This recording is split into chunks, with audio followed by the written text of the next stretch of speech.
Cock-A-Doodle-Choo! Mr. Rooster Gets the Flu by Abigail Clark Heron. It is early morning in the countryside, and the villagers are still asleep in their beds. The moon is fading, and soon the sun will be rising for a new day. It is time for Mr. Rooster to sound his alarm. The first cock-a-doodle-doo of the morning. But Mr. Rooster is feeling a tingle in his throat. Oh my, he says, I wonder what that could be. Mr. Rooster clears his throat and tries to sound his alarm again.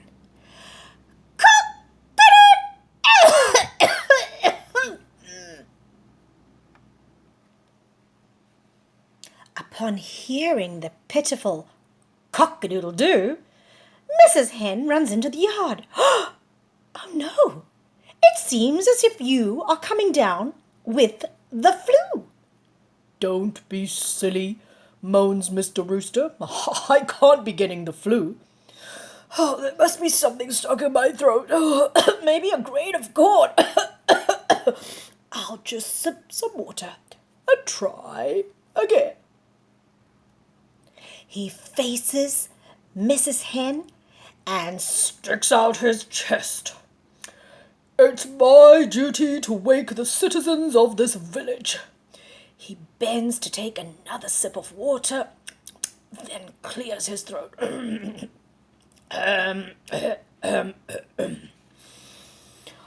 After a deep breath, Mr. Rooster lets out a weak crow. Cock, cock, cock-a-doodle-choo! Out comes a mighty sneeze. Oh no, he says, I'm really coming down with the flu. Oh, I must see a doctor before it gets any worse. Yes, agrees Mrs. Hen, you must see a doctor. But who will wake up the people this morning if I'm sick? Look. He points his wing towards the village. They are not even awake yet. Oh dear, Mrs. Hen says with a frown. That's quite a pickle you are in, Mr. Rooster, as your doodle-doo is now a doodle-choo. Mr. Rooster looks down at the ground and feels sad.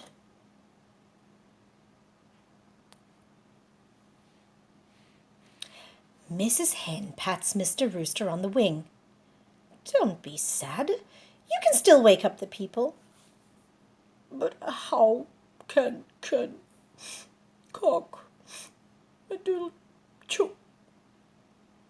Mr. Rooster and Mrs. Hen chuckle.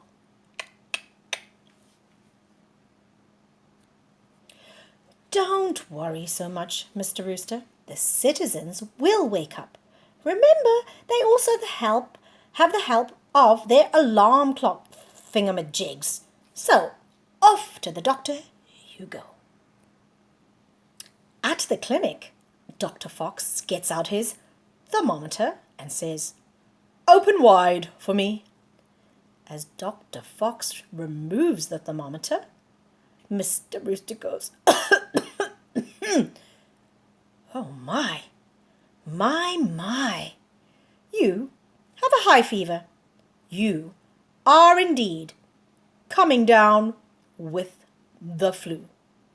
Not to worry, he smiles at Mr. Rooster.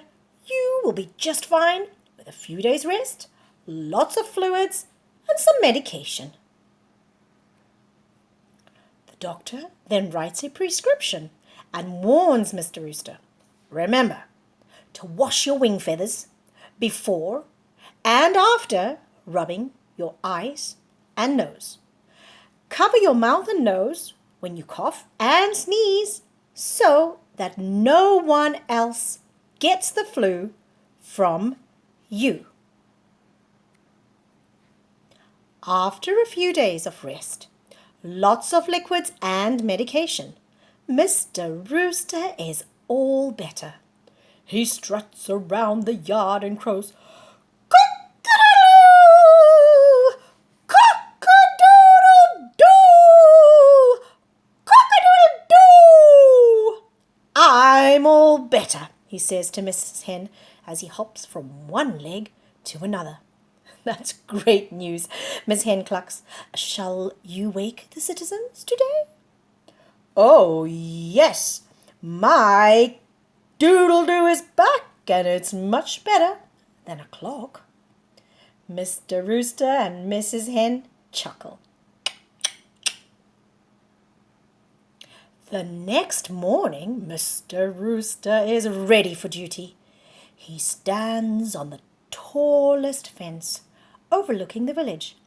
He prances, ruffles his feathers, sticks out his chest, and lets out a mighty crow. Cock-a-doodle-doo! Cock-a-doodle-doo! Cock-a-doodle-doo! The citizens wake up, and Mr. Rooster is happy. No more Cock-A-Doodle-Choo! Thank you so much for listening, children. I hope you enjoyed that book. This book is by a local author, so please feel free to swing by Books and Books and get a copy if you'd like to. Here are some pages that you can color in at the end of the book. Ooh, that one looks interesting. I wonder how well you would color that one. Thank you. I hope you enjoyed.